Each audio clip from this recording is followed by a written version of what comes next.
وإنسانا على إنسان وحده لا شريك له لا ضد له ولا ند له ولا مثل له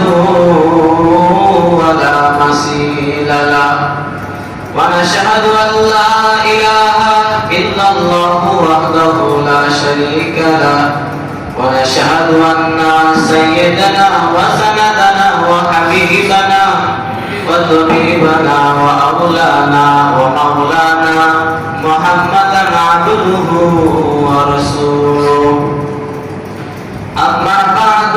فقد قال الله تبارك وتعالى في كلامه المجيد وفرقانه الحميد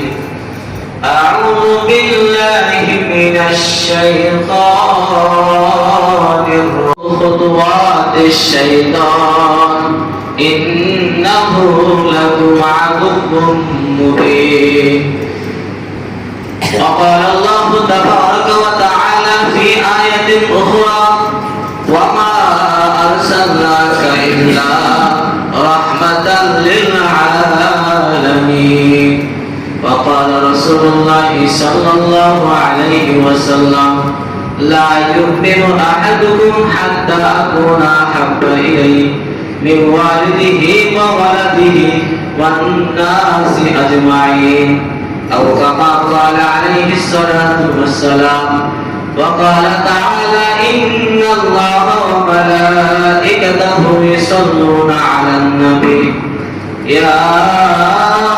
أيها الذين آمنوا صلوا عليه وسلموا تسليما اللهم صل على محمد وعلى آل محمد كما صليت على إبراهيم وعلى آل إبراهيم إنك حميد مجيد اللهم بارك على محمد وعلى آل محمد كما باركت على إبراهيم وعلى آل إبراهيم إنك حميد مجيد